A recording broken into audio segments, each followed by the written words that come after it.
Okay, the afternoon session, we're going to kick off with getting further into the pathway now, really. So we're going to hear a bit about how we prepare patients for some of the things we do to them after we've diagnosed a colorectal cancer, beginning with how we prep people in terms of surgery, and some of the fantastic work for which Manchester should be very proud, in particular, because really led the way in terms of that work. And then we'll hear a bit more about some of the other treatments which aren't surgical from Claire Arthur and Mike Brown. We kicked the day off with that film from Brian Stott, who was a keen sportsman.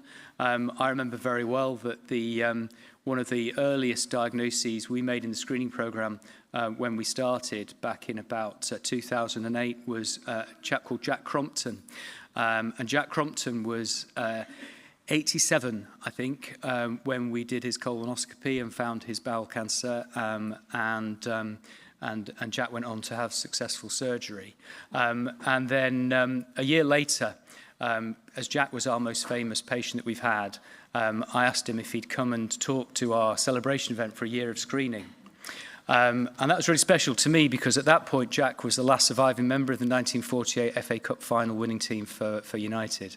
Jack said, yeah, I'll come along. He said, there's one slight problem.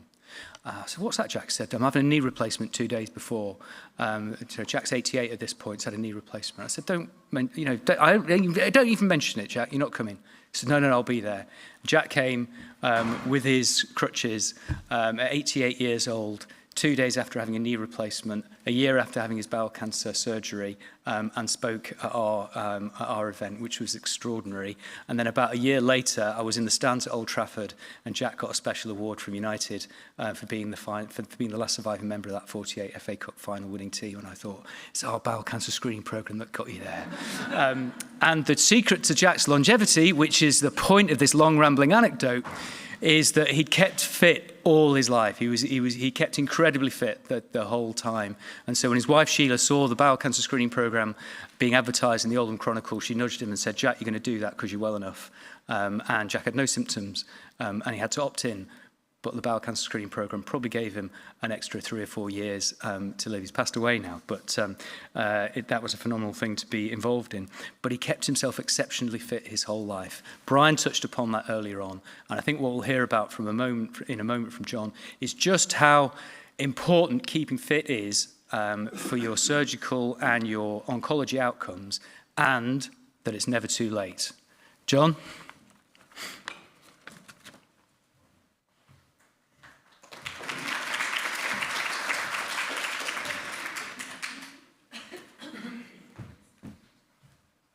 Thank you, Roger. It's a real pleasure to be here, and I'm always very proud to have a chance to talk about Prayer for Cancer, because I think, as we just said before, Manchester is leading the way on lots of great innovation, and this, I assure you, is one of the top ones from an international, national perspective around how we get patients fitter and better prepared for surgery. Some of the colleagues that you'll see at the back of the room, Kirsty, who's with us on that picture, Jack and Corrie, who helped me lead the service alongside Zoe. We mentioned this before about ethnicity, about deprivation. It's really important. We mentioned this at a national meeting last week to remember that the north of England is different to the rest of the UK, the rest of England, and it's important that we use things like prehab as a way of levelling up and how we support our populations better. I'd also encourage you to remember that it's not just about the things you do before patients come into hospital and when they go home. There's lots more we can do in hospital. And actually Manchester again has led the way in how we do things like ERAS, how we improve patients' journey through hospital, so they get out of bed the day after their operation. It sounds like a very simple thing. They should be eating within 24 hours after colorectal surgery. Those are evidence-based things we should be doing for all of our patients in Greater Manchester. And things like surgery school, which we did lots of work on, supported by colleagues in Roger, where we did 2,000 patients pre-COVID went through surgery school in Greater Manchester. And we showed there that it was an advantage, they did better, they were educated about their understanding what their expectations were, what pain management was like having colorectal surgery, how they would engage with their family and friends to be more active. From this work, which has been 10 years old now, said to us, well, actually, how do we deliver activity for our population? How do we get people more active? Why is it important to get people to be more active before they undergo a major thing like surgery or chemo or radiotherapy, whatever you can think about. The reason is because we know that surgery is a massive catabolic stress to your body. We all know this. So you think, well, it's just something we just have to accept. Well, we don't, because we can be made functionally fitter from a nutritional, psychological and strength point of view to enact with that stressor and have less of effect upon us. Because what you're trying to do is get people so that they don't become independent, having been previously independent, so they're functionally not like they were prior to the operation. And we know that patients went from diagnosis to 30 days or so waiting for their surgery with colorectal, lung, whatever you want to think about, they're deteriorating. Because I've got cancer, I am not the same person I was 30 days ago. So we need to remember that. We need to remember that nutritionally, psychologically, exercise-wise, we need to support them as they go through this journey. And that's why prehab is important, and we talk about those three elements, nutritional, psychological, and exercise. And really important in these guys. We see them all the time, don't we? We know who these people are, but if I'm more frail, I'll have more problems with surgery. I assure you that's what it's like, and that's what the data tells us. And remember, we want patients to go on and have adjuvant therapy, don't we? Because we know they do better. And if I have less complications, I spend less time in hospital, I have less all those problems, then I'll get to my adjuvant therapy and do better. So the things we talk about when we talk about prehab, we talk about three elements: exercise, nutrition, and psychological. Exercise in Manchester is delivered, as you'll hear about, a combination of cardiovascular and strengthening exercise. Evidence-based for prehab at the moment, colorectal-wise, this paper, 2022 Cochrane review from Holland, suggests to us that it's effective. It reduces length of stay, reduces complications. Does it affect long-term outcomes? Well, we're waiting to see. But when I'm looking at a system, we know that for lung and colorectal, the strongest evidence base exists for these two cohorts of patients. Colorectal, which we're all talking about today, have a very strong and increasing evidence base for the role of prehabilitation. Alongside that is this very interesting idea about exercise as its own cancer therapy. So it's good to be fitter and stronger because that allows you to tolerate the hit you can have with surgery. But does it actually have its own cancer effect? Every time you exercise, you move your muscles, particularly at higher intensity, higher work rates, you're releasing adrenaline, noradrenaline, lactate into your system. That has a positive effect on cancer. Okay? It immune modulates your body to fight cancer better. The evidence is there. We don't need to go looking for it any further. So being more active, and particularly if I push you and get you to exercise, because it's not necessarily the same thing, then you'll do better. It's the same if I get you to work your muscles, not just walking around and running and doing things like that, more active stuff. If I get you to use muscles, so strengthening is very, very important for us because it releases different muscles, different enzymes. Again, these myokines that we're releasing into the system allow our body to fight cancer. When you look at data sets from America, this is a recent one from the Kettering Group in Sloan in the northwest of America, the northeast of America, and they looked at 11,000 patients with colorectal, lung, prostate, ovarian cancer. And they said, okay, what happens to patients over time? Well, let's look at their exercise activity. So we'll ask them how active they are, according to national guidance. And straight away, you could, if you follow these patients up over the next 10 years or so, there's a mortality advantage developing for those people that are following national guidance being more active and those that are not. And the summation of that was you would live 5 years longer if you were following the activity advice given nationally versus if you didn't. And that's quite startling, isn't it? Just that one thing from 11,000 patients. And it plays itself out either from a cancer perspective or from a cardiovascular perspective. So your patients will live longer if you get them to remain active pre and post surgery. And it's not just about the it's not just about the, I've got cancer, I'm going to live with cancer, I'm cured of cancer, I'll do better if I'm more active. We know there's good evidence now that it prevents you having cancer. 50% of cancers are preventable. We have to remember that. So we have to stop people smoking, we know about that, and we have to get our population fitter. 50% of cancers are preventable.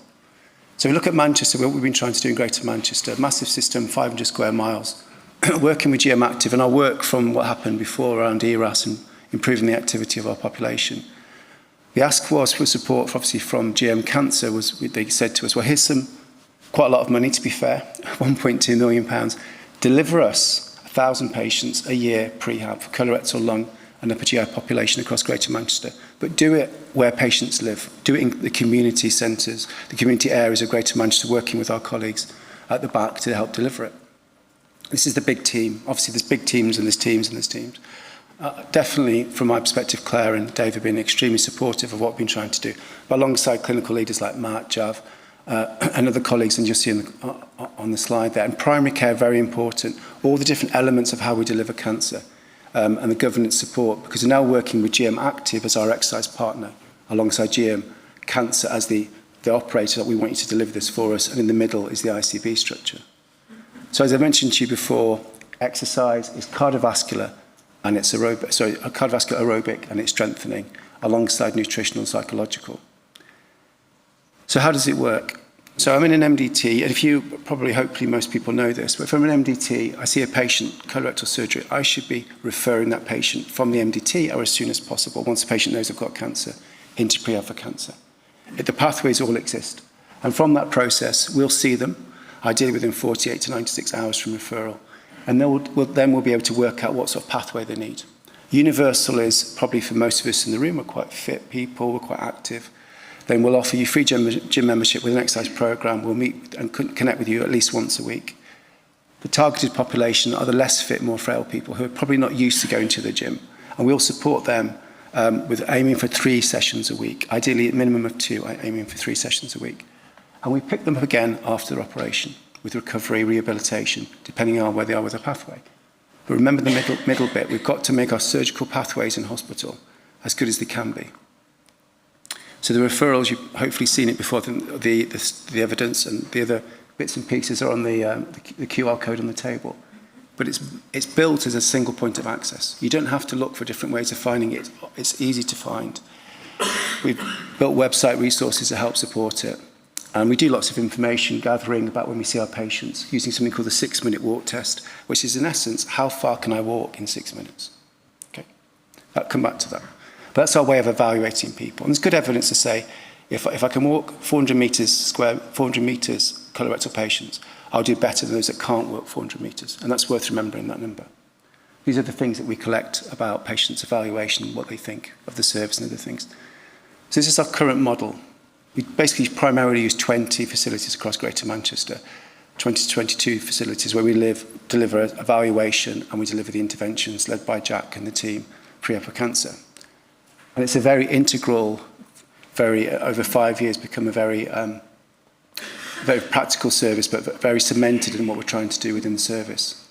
We also, during COVID, developed online resources, which we still utilise, and teams-based exercise for patients that maybe not be able to come and see us. So what have we actually shown in the data? Well, the first 1,700 patients, so starting in 2019, moving through to our anniversaries in the next couple of months. So for the first 1,700 patients, we looked at that patient group and said, well, what happens when we put people through prehab in Greater Manchester? What we could show is that people of older age will exercise. Exercise, age is not a barrier to exercise. They will engage with prehabilitation. So if you see someone you think, oh, they're a bit older, not really up for it, they will come. If you think they're fit enough for surgery, and we can help you decide if they're fit enough for surgery if you want us to, but then they will come and do prehab. We've had people in the 80s and 90s doing prehab. What did we find? Well, we found that patients can be made fitter using a system-wide approach across multiple interventions across a city. So you can make people fitter. And remember that magic 400 metres. We're getting our population of Manchester is around 330. That's what they look like as a group of people. So they're not the fittest population. And the more north you go, the lower that number is. The more south you go towards Cheshire, it gets back up to 380, 400. So we can make people fitter. We can improve the quality of life. This is what's called a Sankey diagram. It's just a way of showing you different ways of looking at data. But you want to be in the green and avoid the red. And this is the first 2 points are pre-surgery, and you can see everything's improving just before patients have their operation. So better quality of life, they report feeling better, they feel that more confident about having their operation, more confident about their life. We reduce length of stay, particularly in patients over the age of 70. Return on investment was 3 to 1, so every £1 you spent, you got £3 back as a system. And that's very, very encouraging for a process like prehabilitation, so it pays for itself. And the document I'm showing you at the moment, that's now recognised as a national benchmark for prehabilitation services and used on most business cases that have been generated nationally to support it. This is something we're trying to prove at the moment. Do you do better, mortality-wise, if you have prehab. In our first iteration, first 1,500 patients, it suggests that for patients that did and didn't have prehab, we had a historical cohort to help us. The survivorship seemed to be better. But we have to prove this from the hospital way around rather than from the way that we did it. And as I say, this has become a standard of practice now and supports multiple business cases and led us to having sustained funded, supported by GMCA, to deliver 1,000 patients a year prehab across lung, colorectal and upper GI populations, Greater Manchester. We were aware, though, that colleagues in Cheshire East who send us patients for lung cancer surgery and also had their own colorectal surgical services didn't have prehab, but they were in the same clinics as our patients. So there'd be someone who from Cheshire, someone from Manchester, they wouldn't get prehab. So we worked with them to deliver a prehab service for them in Cheshire. So we led by Kirsty and the team, we took our service model down to Cheshire. 500 patients, primarily colorectal patients in the Cheshire hospitals. What I'm showing you here is that we talked about deprivation and the lowest 20%. The lowest 20% are in the red. And this is measuring self-reported health pre and post prehab, so this is before my operation. You can see how much they improve compared to the rest. And similarly, so this is self-reported health. It's the same for confidence to exercise, and this is also showing a disability reduction, most marked in the lowest decile. So if you could do it for anybody, you'd probably do it for that population. And this, again, is quite striking evidence. So where are we now? Colorectal, we're sitting on 2,057 patients that have been through colorectal prehab in Greater Manchester, which is phenomenal. 5 years of work to get to that is a phenomenal number.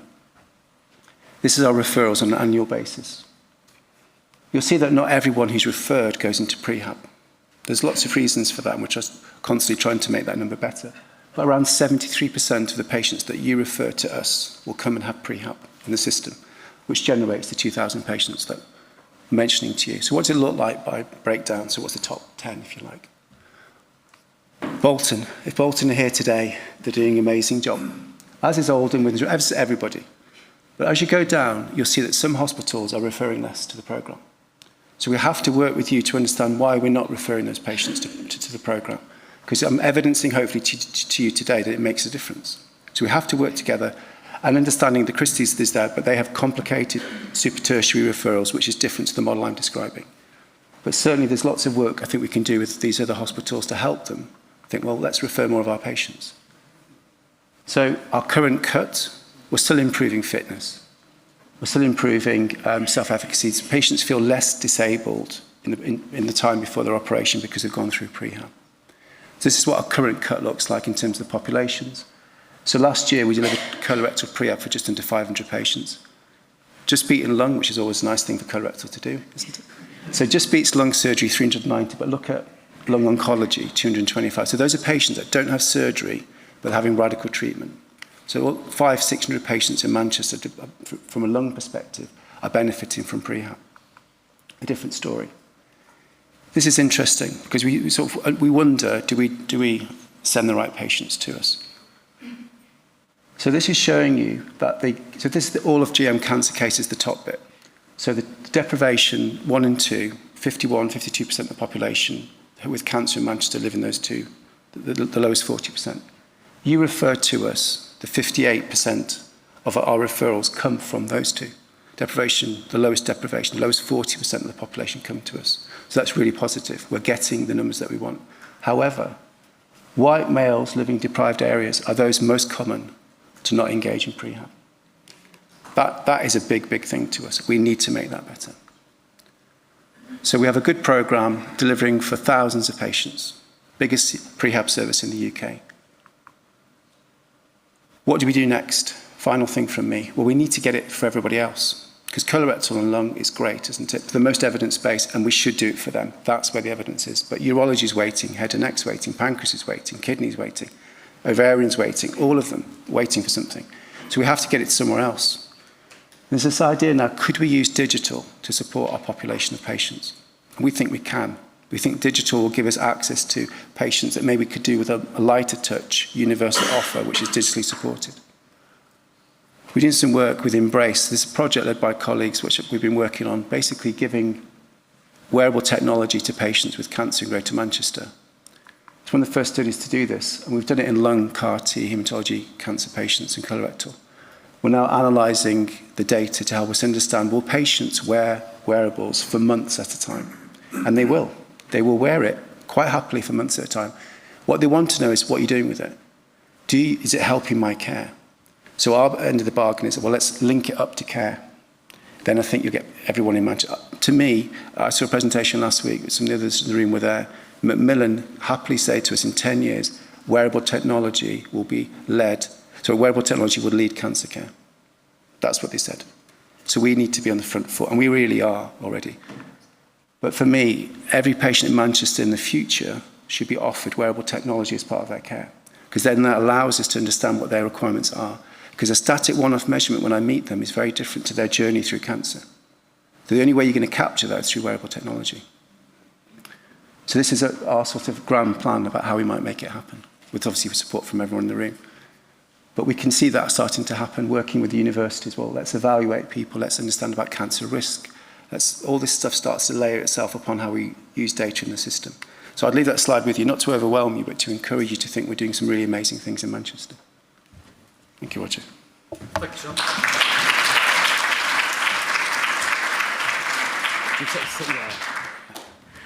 Great stuff, John. So as a white male born in Manchester, well, North Manchester, I'm not sure how much time I've got left, but I've got some wearable technology that might just save the day.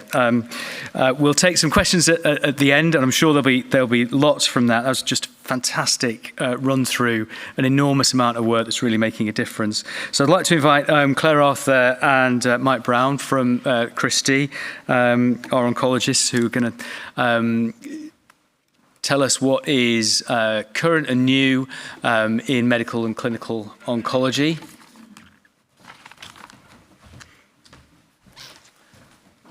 Thank you. So it's difficult to know where to look, isn't it, with this thing? So I'm Mike Brown. Nice to be invited to speak. So Claire and I are going to try and chat through preoperative treatment.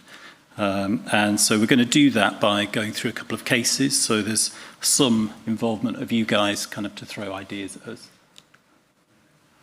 Have I gone forward or backwards? Oh, there we go. So the background to this really is that in colorectal cancer, the management in terms of treatment has largely been post-operative treatment. We've had advances in surgery, we've had advances in staging that we've sort of touched on this morning. And we've had some role for preoperative radiotherapy, specifically for rectal cancer, and post-operative adjuvant chemotherapy. But really the outcomes, particularly with our oncological therapies, had sort of reached a plateau, that we're still seeing fairly high rates of relapse, particularly at distant sites. And although there's some evolution in our post-operative treatment in terms of giving shorter periods of treatment and in terms of being able to better select who to give treatment for, the last trial or the last new treatment option to reduce the risk of bowel cancer coming back, that was published 20 years ago. So yes, we're able to give shorter durations, refine it, but actually new options, it's been a long time since we've had something new. So the question then is how do we develop? Where do we move? Because adding in more and more treatments or different options post-operatively, as I said, had reached a plateau. And there's been a big move over the last 10 to 15 years to doing trials where we're giving more preoperative treatment, particularly with systemic therapies. So that includes not just chemotherapy, but also immunotherapy treatments. And since COVID, really, since sort of 2020, we've had a whole tranche of trials come out for colon cancer and rectal cancer. And over time, more of these studies are coming through, and we're trying to sort of pick out really what's the best approaches, because suddenly from having kind of fairly standardized black and white approaches with some uncertainties, suddenly we've got quite a range of options, particularly for rectal cancer, where you're trying to really weigh up between 2 or 3 different approaches that you could take. And that's quite a challenge, actually. In terms of opportunities for preoperative treatment, we've known for a long time in the rectal cancer setting that there's an opportunity to downsize tumours, so make them smaller, make it more likely that you have a complete resection and so potentially a better chance of cure. And with radiotherapy, particularly a lower local recurrence rate. If you drive better response, sometimes, particularly in rectal cancer, we've seen that then there are opportunities for organ preservation and reduced surgery. Theoretically, if you give systemic treatment earlier, particularly if we think about that pathway where somebody has long course radiotherapy surgery, it can be 6 months or more before you get to give them systemic treatment. So if you're able to give the systemic treatment earlier, perhaps that could lead to reducing the risk of recurrence. And finally, I kind of had to put in prehabilitation, because obviously there is an opportunity if we're going to be giving people a period of treatment preoperatively to prehabilitate them and hopefully optimize them for surgery. So this is our first case. So I'm going to go through a colon cancer case, and Claire's going to go through a rectal cancer case. So this is a patient who presented last year. They're in their early 60s. They presented with several months of abdominal pain, weight loss, and tiredness. And their tiredness was explained because their hemoglobin was 59. So they were obviously transfused, iron infusions, all that sort of stuff, and proceeded to investigations. They were found to have an ascending colon tumour, and the biopsy showed adenocarcinoma. And their CT staging, it was T4A tumour, node positive, but no distant metastases. So hopefully there you can see projected, we've got quite a bulky tumour in the right colon, sort of highlighted, so it's measured there. And you can see that on the lower image as well. So I'm not as good at Dina as showing them. So then the question is, what are we going to do? Do we go straight for an operation? Do we look to give any preoperative treatment? And what factors would you want to look at in terms of trying to weigh up those decisions? So this is where I'm going to try and throw it out to you guys to sort of see if we can have some hands up and some opinions about, well, what should we do with this case? I don't see any hands up.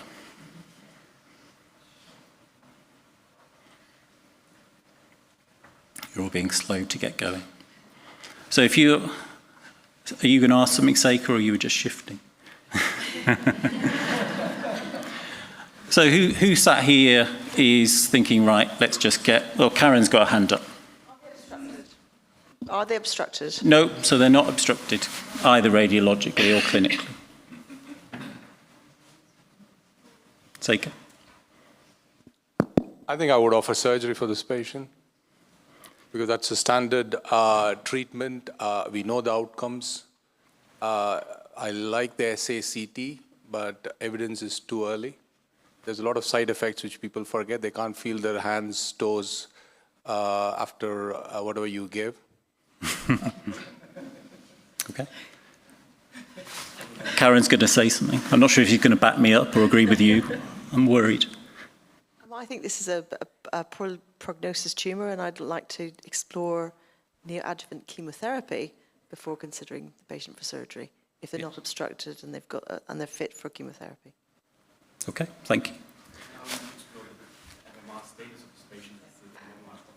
Okay.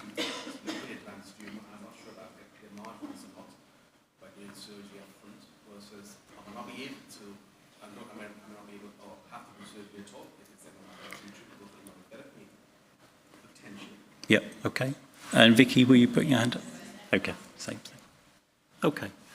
So thanks. That's kind of, I think you've touched on a lot of the main things that we're going to be trying to highlight in the next few slides. So in terms of thinking next, this is the Foxtrot trial, which many of you will kind of know about. So that's the biggest randomized trial of preoperative treatment in colon cancer.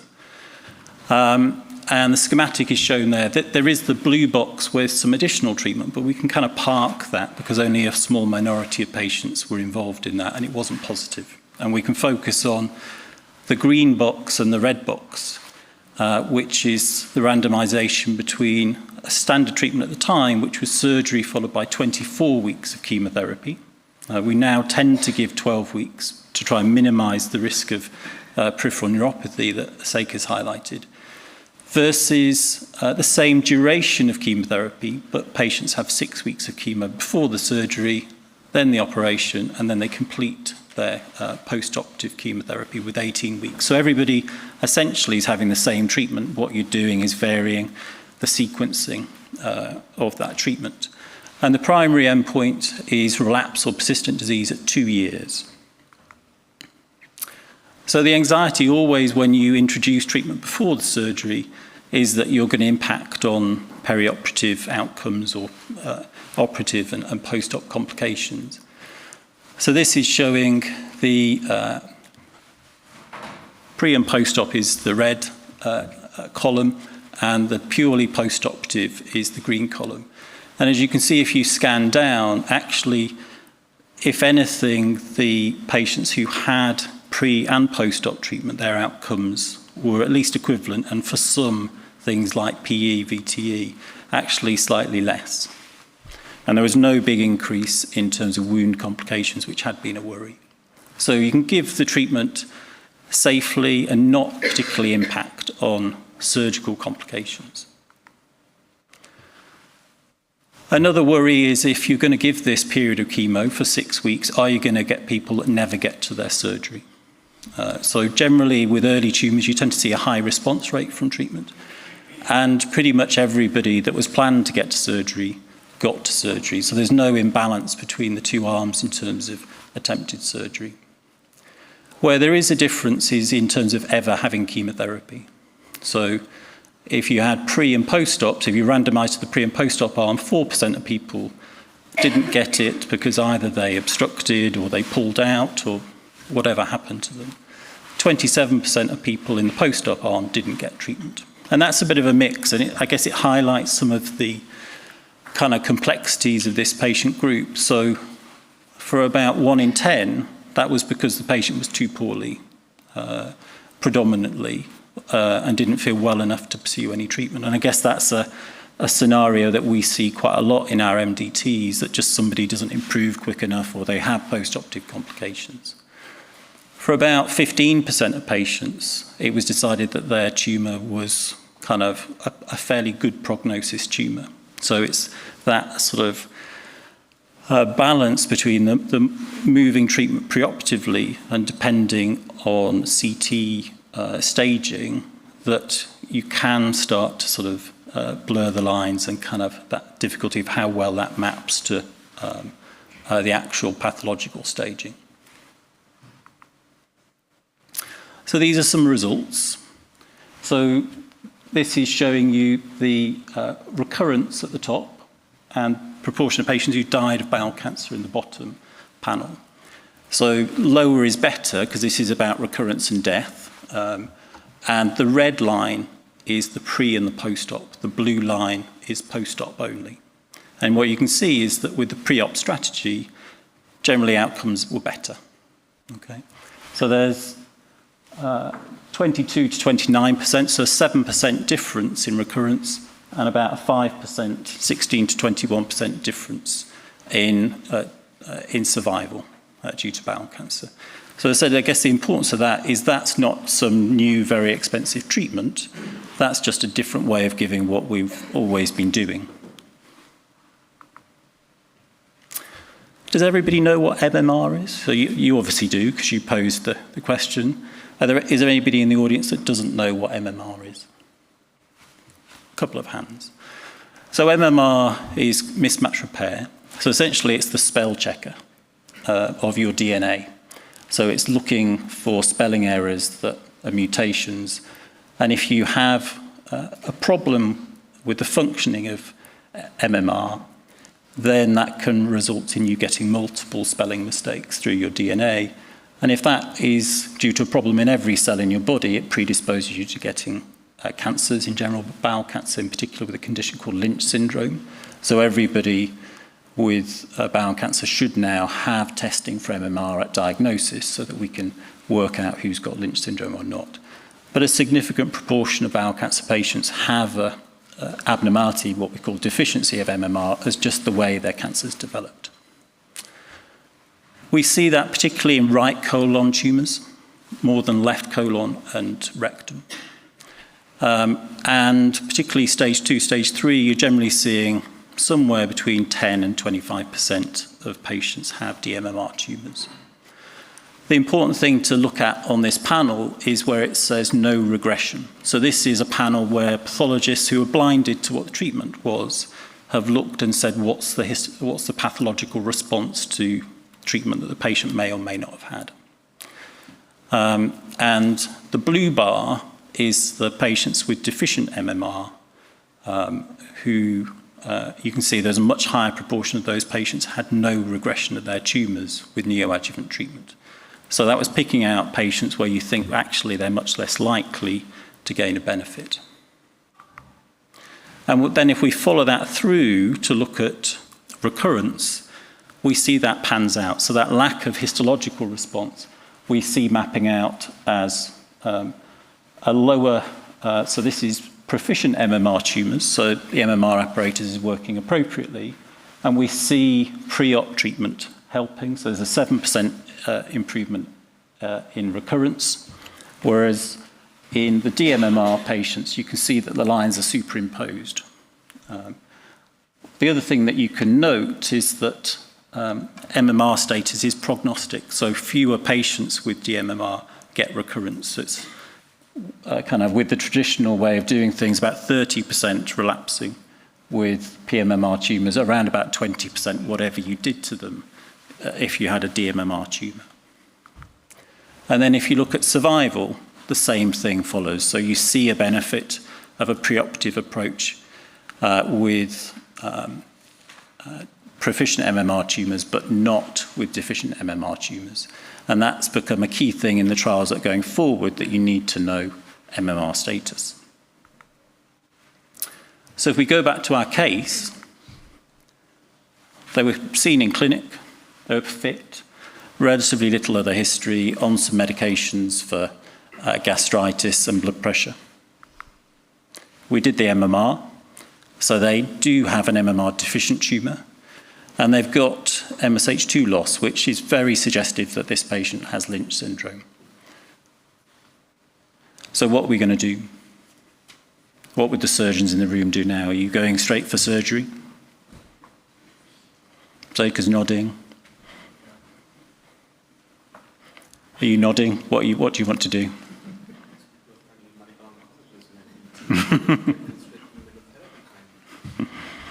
So in this patient, we didn't go for surgery. We put him into a trial. Okay.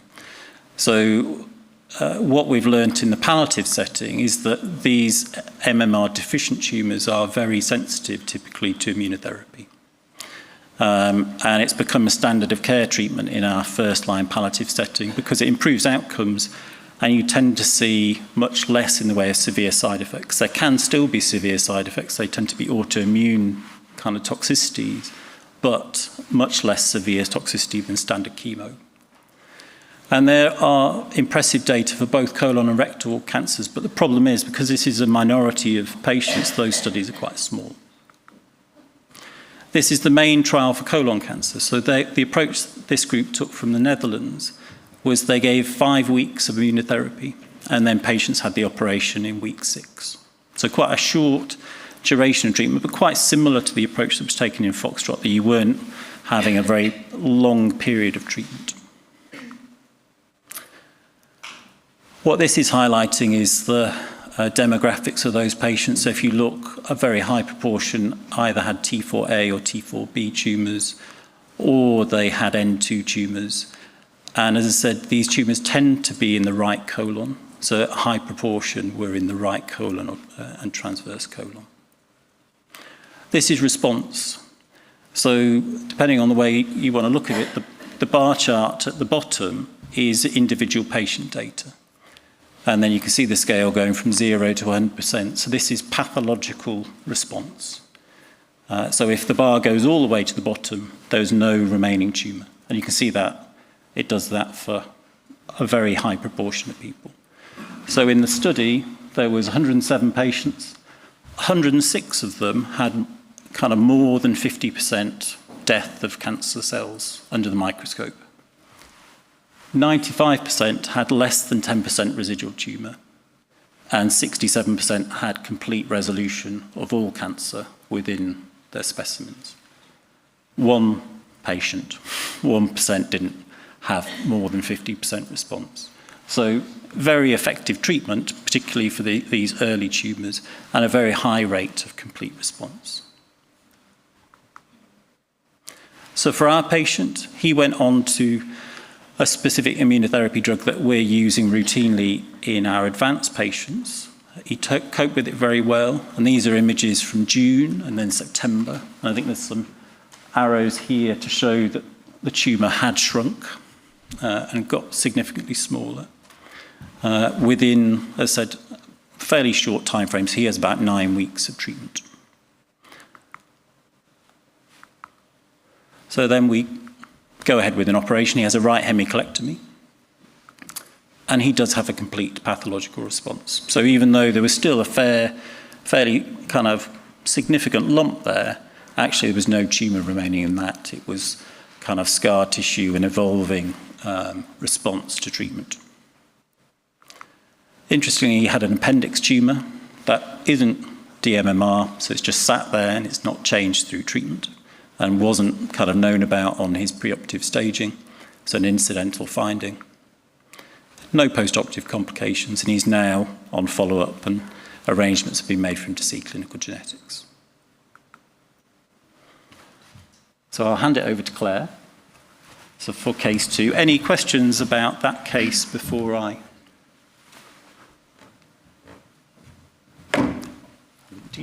Thank you. I like the idea of calling MMR the spell checker. I'm going to steal that for future presentations. That made a lot of sense. I think I know most of you in the room, but I'm a clinical oncologist, so this is all going to be about radiotherapy with a little bit of chemotherapy added in. And some of this is repeated from our rectal cancer study day last year, but I think there's some really key messages. I think there's some new data to share. And actually, as I wrote these slides, I think I've probably created more questions than I have answers. But I decided that that was still an okay thing, because I think in our MDTs, when we debate the rectal cancer patients, there are a multitude of different treatment options. And I think these next slides are to try and help your MDTs at least standardise those discussions, provide a framework so that hopefully we're all making similar decisions, whether your discussion is in Bolton or Tameside or Leighton or Macclesfield. So just some ideas and hopefully stimulating some discussion. This gentleman I'm going to share with you, I called him last week and told him about this meeting, and could I share his images? And he was delighted. He was out walking his dog. He talked very fondly of his specialist nurse, Carly, and he was really pleased to be part of this educational session today. So this is a 62-year-old gentleman, and he's presented to his GP with a change in bowel function. And actually, by our standards, his bowels are still working fairly well. He's opening his bowels twice a day, but he does have ongoing rectal bleeding. He's very fit. He's a type 2 diabetic, but well controlled, and with some mild asthma as well.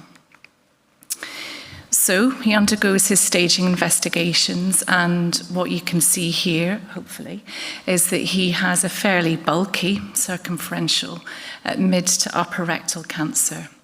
And on the image on your right, there is a lymph node that's sitting very close to the CRM. I spotted Ridian in the room earlier.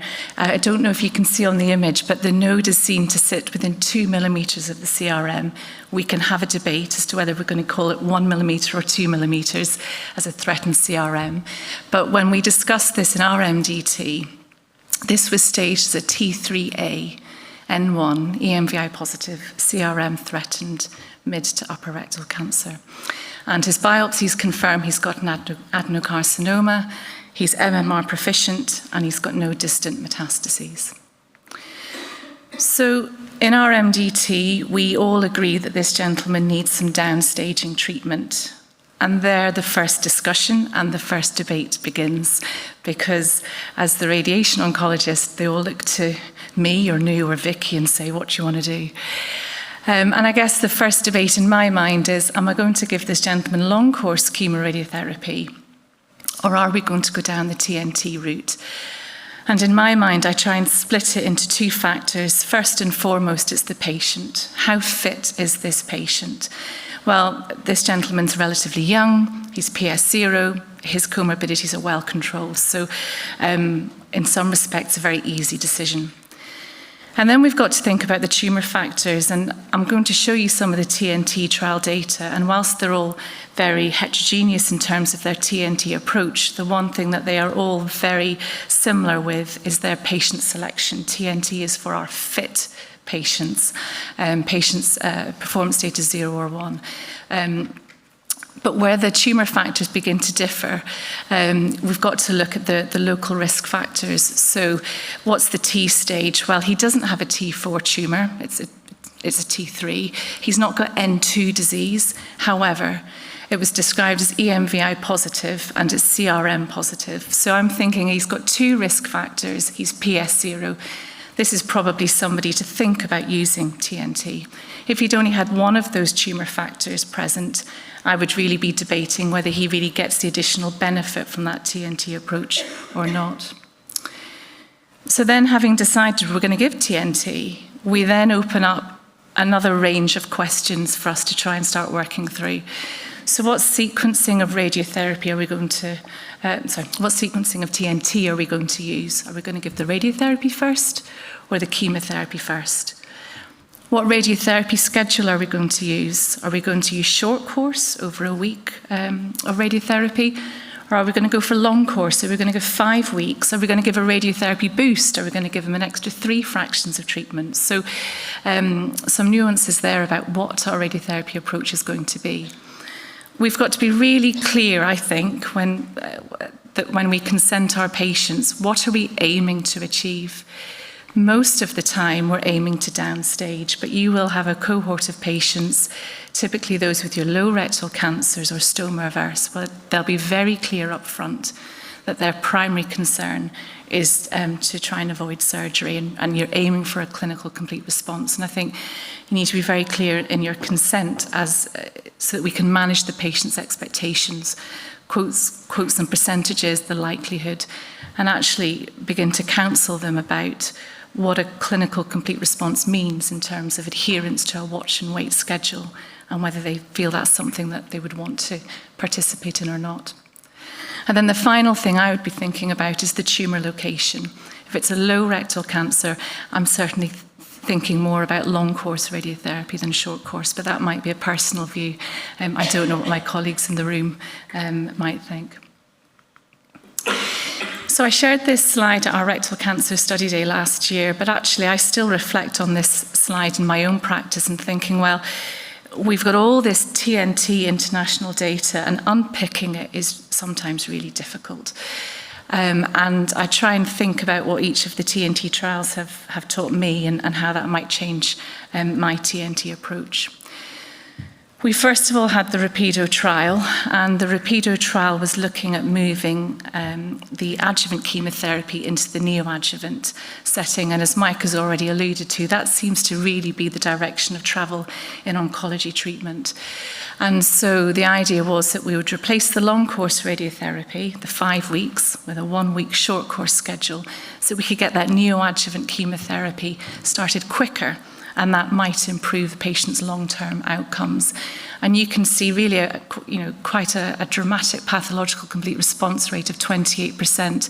In this trial, all patients were planned to proceed to surgery, irrespective of their response to TNT. We've then got the OPERA trial. So the question that was being asked in OPERA was, well, what sequence should we use? Which one goes first, the chemotherapy or the radiotherapy? And what the OPERA trial suggested was that if you had your long course chemoradiotherapy first, you are more likely to avoid surgery. So a 3-year TME-free survival of 53%. So if we are treating a patient who is keen for a clinical complete response, I would normally revert to an opera-style regime of long-course radiotherapy, followed by chemotherapy. We've then got the PREDIGE study, and that was looking at, well, what chemotherapy are you going to use in your TNT approach? And this is the only trial that's used a triplet regime. So again, treatment intensification, but we have to think about toxicity. And I think it's fair to say across GM, we don't use a PREDIGE type approach particularly often. We tend to really reserve these for our very young patients with multiple risk factors. We are very mindful that what we don't want to do is decondition our patients in that neoadjuvant setting before they're going to go on to have surgery. So I think certainly at the moment, PREDIGE is really offered to a minority of our patients. And then finally, we've got the STELLAR trial. Now, this trial is interesting because it's the only TNT trial so far to show an overall survival benefit. So despite this treatment intensification, despite bringing the chemotherapy into the neoadjuvant setting, we have still not improved the survival for our patients. And we really need to pause and think about that. We need to wait a bit longer for STELLAR. So the Polish 2 study similarly showed an improved overall survival at 3 years, but when their data matured, that overall survival benefit was lost. So hopefully we'll be hearing from the STELLAR trial in another couple of years with that longer follow-up, and it will be interesting to see if that overall survival benefit has been maintained. So, thinking about TNT in Manchester, I think it's fair to say that it has now become standard of care for our patients with locally advanced rectal cancers. So we continue to prospectively audit our TNT experience in Manchester. We want to ensure this is safe. I think our experience of TNT is it's quite resource intensive. TNT really relies on you sticking to time. Time is really important. There needs to be a very short window between completing radiotherapy and starting chemotherapy, or vice versa. From personal experience liaising with the colorectal nurses, getting those V-staging scans booked as soon as the TNT is finished is a different timeline compared to our conventional long-course radiotherapy and then waiting 8 weeks. So there's a lot of communication needed between our teams. But also, if we are going to be seeing increasing rates of clinical complete response, we really need to think about the resources in our endoscopy suites and our radiology teams as well. And that's certainly something, even at the Christie, thinking about the clinical trials using TNT, that we're really beginning to notice increasing pressure on the endoscopy department. And also continuity of endoscopists, the same person reviewing that same scar again and again through the watch and wait surveillance would be preferable, but is actually very difficult to maintain in clinical practice. So, thinking about the TNT data and the Rapido data that was published in 2020, this came during COVID, whenever there was increased support for short-course radiotherapy because it reduced the patient visits. It was felt to be a safer approach during COVID. So we suddenly saw that our rates of using short course significantly increased, and we became more confident using it. So Rapido came at a time that we were ready to adopt short course into our neoadjuvant schedules. And what Rapido initially demonstrated in 2020 was a reduction in the rate of distant metastases. I still don't understand how that doesn't equate to an improvement in overall survival. I might need somebody clever to explain that one to me. But we really embraced Rapido using the short course schedule in TNT. And then they threw a bit of a spanner in the works last year. And I don't know how well this projects, but we've got the experimental arm on the left-hand side of this chart, and we've got the standard arm on the right. And when they looked at their patients who obviously went on to have surgery, we know that the experimental arm had a higher rate of pathological complete response rates. They had very similar rates of R0 and R1 resections, and yet there now appears to be a higher rate of local regional recurrence in the experimental arm. So we've all been focusing on distant relapse, overall survival. Have we lost focus on actually ensuring we achieve control of the primary disease? I think it's fair to say that the investigators have still not identified a reason for this higher rate of local regional recurrence. They've queried, is it because there was there were more patients with a breached mesorectum in the experimental arm? Does neoadjuvant chemotherapy somehow affect the integrity of the mesorectum? Is that an important factor intraoperatively? There's also been an observation regarding the radiotherapy technique. There were 2 different radiotherapy techniques used in the different arms.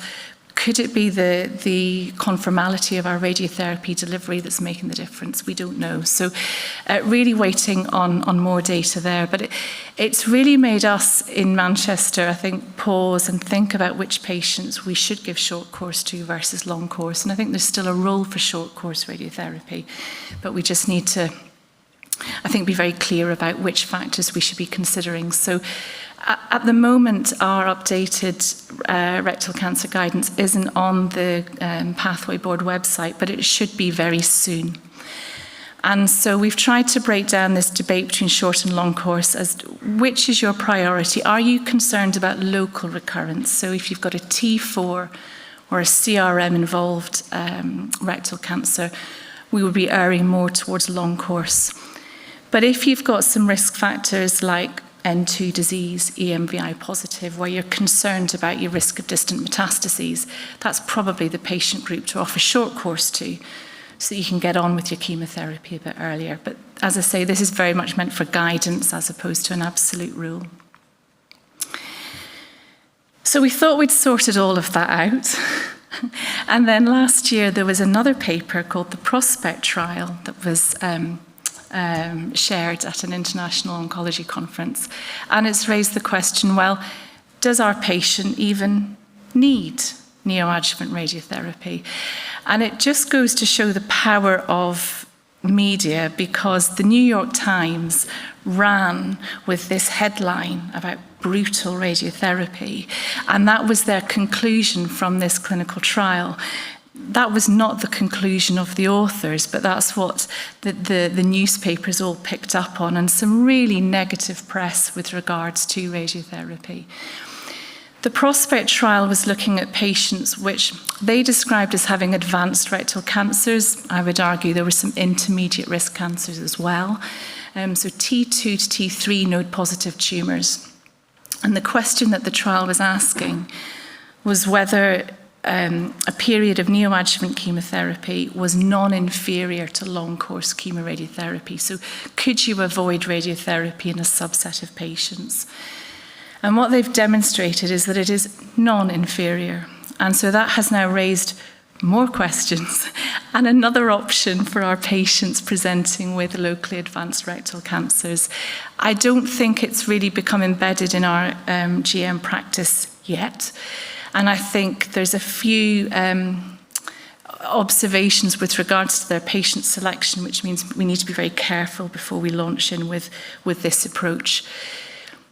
You'll note from these numbers that a significant proportion of patients had either mid or upper rectal cancers. So these are the patients that we would typically proceed straight to surgery. We wouldn't offer neoadjuvant chemotherapy. And looking at the TNN stage, a lot of these patients were either T3N0 or T2N1, when again, we wouldn't offer neoadjuvant treatment necessarily. So the concern in this trial is, in fact, are we over-treating patients?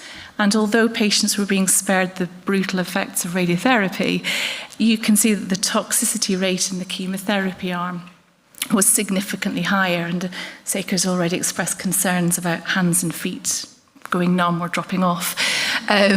So It's a balance, isn't it? But I think we've acknowledged the prospect data in our GM guidance. We believe that there may be a role. I think it's fair to say that we're still trying to work out the patient population that would benefit from this approach instead.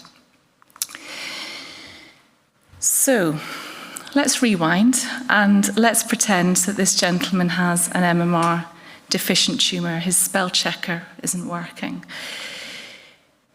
We saw this really exciting data from Memorial Sloan Kettering a few years ago, looking at patients with stage 2 and stage 3 rectal cancer that were MMR deficient. They were all to receive dostarlimab, and then depending on their response, may then have been offered chemoradiotherapy prior to surgery. What this trial demonstrated was a 100% clinical complete response rate. Really remarkable and really exciting data. We've got to remember it's a fairly small cohort of our rectal cancer patients, unfortunately. But none of these patients required pelvic radiotherapy. None of these patients went on to have surgery. And actually, the more mature data shows that this clinical complete response has continued to be maintained. So the challenge now is for us to get access to dostarlimab. I believe it has been funded in Wales. And certainly in England, we've got a clinical trial, not open in Manchester, but open elsewhere that we can refer our MMR deficient patients into. So just wrapping up this case, he went on to have long course chemoradiotherapy, tolerated very well. Grade 1 toxicity means it required some lifestyle adaptations, but he didn't require any regular medication. He was then referred to his medical oncologist to discuss neoadjuvant chemotherapy. His performance status is reassessed to recheck it's still appropriate to proceed with TNT.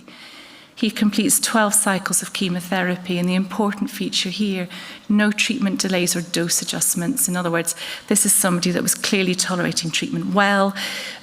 We've maintained his performance status. We've preserved his fitness so that he's ready to pass back for that surgical assessment.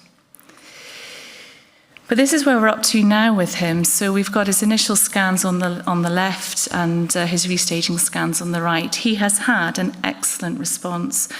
The radiologist has reported a TRG2 response, so significant fibrosis. The radiologists never give us a TRG1, but clearly an excellent response. He's due to have his endoscopy next week.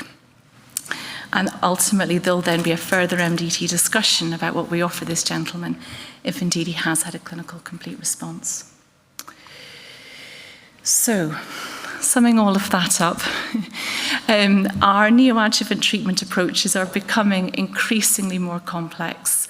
We first and foremost have to consider the person in front of us.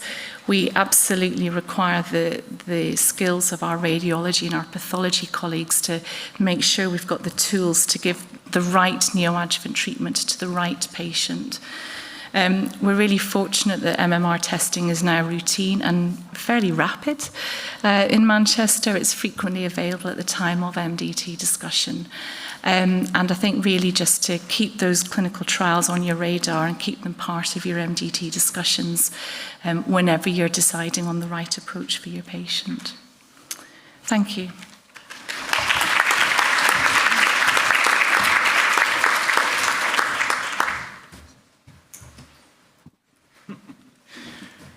Fantastic. Thanks, Claire, Mike, and John. And congratulations to everybody for just taking part in the largest MDT in the history of the world. That's how it felt, which was great. So, have we got any questions? Seika, I think you were fastest finger first there.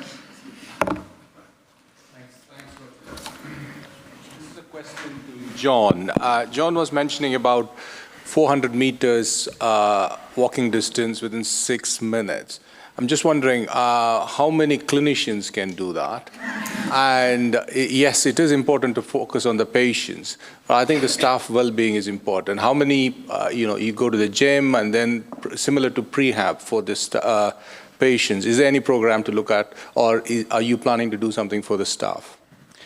It's a really good question. I mean, I think in Manchester, our 400s probably be about 330, 340. That's Canadian data, 400 metres. We're not as fit as the Canadians, basically, which is a shame, isn't it? So going back to fitness, I mean, I think healthcare is a really good idea because MFT, 30,000 people, that's 1% of the population of GM. And if we got our own population fitter, and I've said this to Mark C., who's our new CEO, what do we do to get our own population fitter? And actually the opportunity then prevention is massive, and I think we should I totally agree with you, we should get our own healthcare workers fitter, prevent them getting cancer, activity, all that sort of thing. But I mean, the other opportunity, I suppose, is colorectal screening. Lung does a very good job when people come through for lung screening about, let's look at your cardiovascular risk, let's give you advice about lifestyle. Maybe we could do the same. We may be doing that already, but if we're not, I think it's a great opportunity because you see so many people in the colorectal screening program. Yeah, I mean, the SSP appointment that all patients in screening have prior to coming to colonoscopy after they've had a positive fit test is 45 minutes. 15 minutes of that is supposed to be public health advice, but I have to admit, I'm not sure how much of that is about exercise, but there is supposed to be that in there. But it'd be useful to ensure that what is done in that is commensurate with the stuff we might be talking about with prehab for cancer. I want to defend the North Mancunians, really. So we heard before that people in Cheshire can walk 380 yards, but people in North Manchester can walk 330 yards. What about the hills?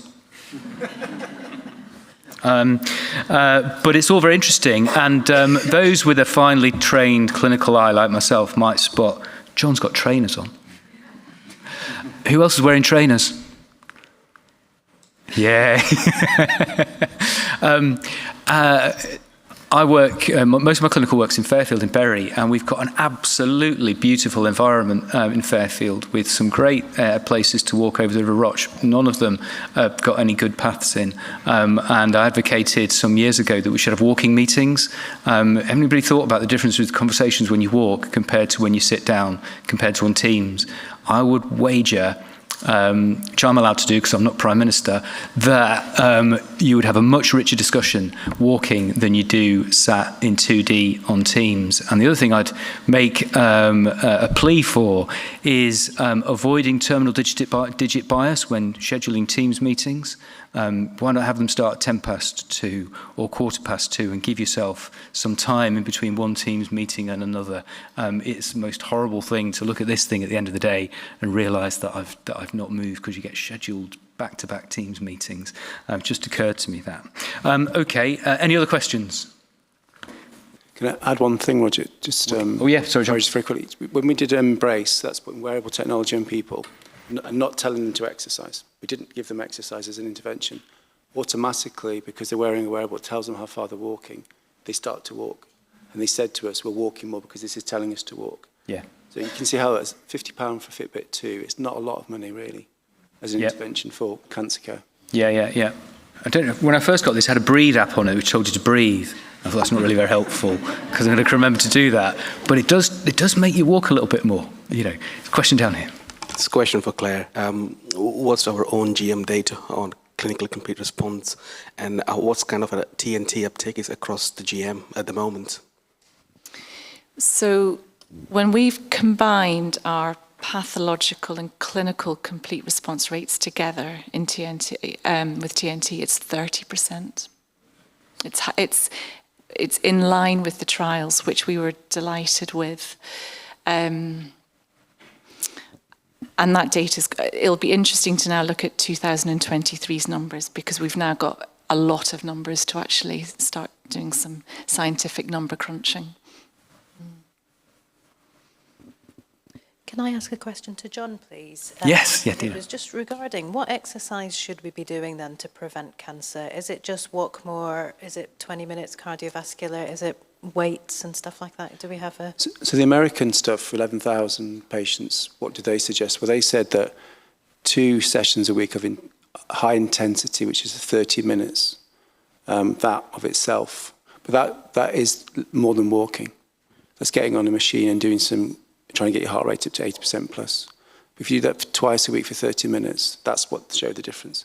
You can also do 4 lots of, I think, 20 to 30 minutes of moderate intensity, which is more walking quicker, doing some lighter stuff. But for me, I think at the moment, if you want to build muscle mass, it's twice a week strengthening plus 2 or 3 weeks strengthening and aerobic twice a week. I think as we get into our 50s, we've got to build muscle mass. Because otherwise, you know, when you get to 60, you stop laying muscle down because your bodies don't utilise it as much. So I would do strengthening and aerobic. So there we are. So in the heady days when myself and Becky were first persuaded to entertain this concept of a community diagnostic centre, we were told we could have anything we want. What do you want? What do you want? What do you want? So I said, well, there's 2 things I want. I want some electric vehicle charging spaces, because I've got a Tesla, and I want a gym. We've got the charging spaces, we never got a gym, which is a shame actually, because our thinking was that all of the patients who are going to come on non-specific symptoms pathways or on suspected cancer pathways, 3% of them or less are going to have a cancer. But the other 97% must in some way be deconditioned such that somebody thinks they have a cancer. Why not give them a gym session whilst they're there? And, you know, people thought it was being, you know, it was the usual sort of slightly trivial off-the-wall suggestion. But actually, there's a lot of value in it. And, you know, many of us will have grown up in colleges and hospitals that had tennis courts and swimming pools, I mean, North Manchester had a ballroom, and they've all gone, you know, so it is a shame. And actually, if you combine the NCA and MFT populations together, that, you know, that's coming up to probably 2 to 3% of the population of GM. We you know, we have a duty to help people keep fit, I think. Question for Mike and Claire from me, because I can't, oh, there is another hand. So, well, I'm going to ask my question first, because I've got the mic. The follow-up intervals in trials, they don't really reflect what I think patients want to know which is this going to come back and kill me? Is that a problem in oncology trials, this fairly short-term follow-up data that we have? So I guess there's quite a lot of data. So certainly during the 80s, 90s, we used 5-year and 10-year overall survival, and you had to wait until you had that clear signal before your practice changed. And then increasingly, I guess the challenge was that that worked when we had very limited palliative options. But as soon as you have a number of different palliative options that make your patients live longer, then it gets more difficult and takes even longer to see an overall survival difference. And if you look back at those older studies, there's very high correlation between 2 or 3 year disease-free survival and the overall survival. And obviously you can then kind of just get to an answer potentially quicker. We still need to see that overall survival signal, but it does mean that you can sort of condense and get to a potential answer quicker. One of the attractions of some of the neoadjuvant studies is that actually that might provide a further shortcut, that you can look at histological response, or you can look at some other sort of biomarker of response. You know, so there's a lot of the current trials are looking at ctDNA and whether you can change somebody from positive to negative or use that to track things. So it's kind of, you know, I guess a necessity of research to, you know, otherwise it feels like we stagnate for a very long period of time. Yeah. But yes, it's important that we see the answer, but I guess it's increasingly we're finding shortcuts that are highly associated with those longer term outcomes. Yeah, yeah. So there was another question. Yeah. Hi, I'm a GP in Stockport, and I don't recall seeing on a new cancer diagnosis letter that prehab has been mentioned, that the patient's been referred in. So A, how do I know whether that's happened? And B, if it hasn't, can I refer them? Mm-hmm. I mean, Stockport's a great sender of patients to, because Karen McCune, who's based in Stockport, is our primary care lead. So, I mean, it's through the MDT. We looked at patient self-referral, GP self-referral. It's better done through the MDT because then the linkage is into the CNS. And if there's issues, we can certainly look at different ways of doing it, but that's been the model that's worked best for us. I think also GPs, when we talked to Karen initially about it, felt it was, well, I'm not sure where the MDT is up to with that patient. So I don't want the delay coming back to me to then refer in when I know that the patient's already on a pathway. So, but again, we're happy to look at it, but it's mainly through the MDT. Okay, we've got time for 2 more questions, I think. So at the back. So I'm non-clinical, and I came in part way through the discussion, so apologies if I've misunderstood. So what I heard was that all the surgeons would have taken me to theatre, and I would have been offered a trial by somebody else. So my question is, how do we make sure that we're doing the right thing for the patients in front of us, given the spectrum of views that we've just heard?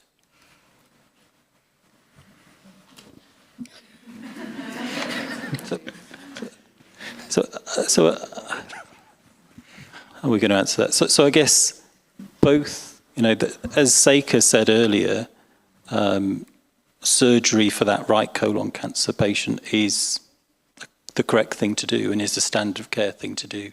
I guess in terms of the trial, in that specific example, that's giving an additional option that provides some kind of more data around a new treatment that looks really exciting. So it's an important opportunity that we have as clinicians, but probably more importantly that we make available to our patients where appropriate. But obviously every trial varies a little bit in terms of the specifics that it's looking at, what sort of patients it wants, what the risks of that treatment are. So I guess we just want to be in a situation where we've got a range of trials available for people, and we can have open discussions within the teams and with patients about what those opportunities are. But it's not this was wrong and that is right. It's about opportunity. I think just the only other thing to add is that we're beginning to introduce the patient impact statement into our MDT discussions. And for those of you that aren't aware, it's just a very short summary of what's important to the patient. And actually, in one of my MDTs recently, one of the CNSs, shared that. And actually, it really helped drive the focus of the discussions. So I think that's now going to be embedded as a standard part of the MDT performers moving forward. Yeah, I think that's an intention that we all have, and everybody knows about patient impact statement because it's in one of the posters at the back, which everyone's read. So great point. I think we could make it a whole lot simpler, and I really like the TNT thing. I think we should just theme everything around an AC/DC song. So we could If You Want Blood, and then we could have Highway to Hell, TNT, Flick of the Switch. I think it's a winner, and I'm going to go with that. Seika had his hand up, but he's asked a question already, and a hand went up. It was the same? Okay. Oh, so Seika, final question from you. Okay, thanks very much. I think we in Manchester have got a fantastic group of oncologists, both clinical and medical, and they lead in which hospital do you work at? And they lead a lot of these trials, and then whatever updated evidence comes through, we practice here, because we see a huge variation between the north and south of the country. And once in a while, Lisa sends us a form saying, why is this variation? And it drives me crackers, because what we practice here is what the evidence shows. My question is basically to Claire mainly. After radiotherapy, it certainly makes our job very difficult. After 12 weeks of radiotherapy, it is like a concrete in the pelvis. And that might be the reason why, the surgical patients do badly, because it certainly fractures the tumor. It's very difficult to get it off. So the question basically is there any way by which we can identify these group of patients early? And the second is in general to the oncologist. I don't understand why in the current climate they use the word palliative. Because I see patients who come to me and then say, well, I've been told by the oncologist that I'm a palliative patient. And I say, no, you're a supportive care patient. You are, because what we know is it is becoming a disease like diabetes and hypertension. You guys have got various treatments now. You keep swapping and changing, and they keep going forever. So can we not get rid of that word palliative from the oncology sort of mindset? Yeah, I'm going to answer that first. I feel very passionately about that as well, because if somebody is referred to me for palliative radiotherapy, I am palliating symptoms. I'm improving quality of life. And that's a very different radiotherapy indication to radiotherapy for long-term control. So your elderly gentleman with an early rectal cancer who's never going to be offered surgery may achieve very good long-term control with radiotherapy alone.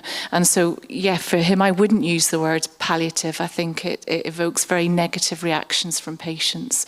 And before I hand over to Mike, I'm wondering if you were the editor of the New York Times writing that headline about brutal radiotherapy. We talk about radiotherapy dose, but the other thing, just to sort of highlight, is the dramatic improvements in radiation technology, more conformal, trying to spare those normal tissues, thinking about late effects, thinking about surgical morbidity, and really not just thinking about the dose, but thinking about the accuracy of our dose delivery as well. So we are mindful of it. Yeah, I'm looking at the CNSs, but I don't think I say palliative to patients ever, do I? So I always just talk about control. I guess the more jargon that we use, the more barriers we put up to understanding, and it's just kind of giving information, as you know, it's telling a story and giving information that somebody's going to be able to understand. And I think kind of terminal and palliative and a whole range of different terminology, we might use it in our medical conversations, but it's not helpful in kind of clinical conversations. Thank you. And of course, there are three things in life that are certain: death, taxes, and you'll never get between junction 9 and 11 of the M60 in 5 minutes. I'd like to thank our panel. A fantastic discussion, really pushing the edges of what we can achieve for our patients with complex colorectal cancer. So, a round of applause for our panel. Thank you.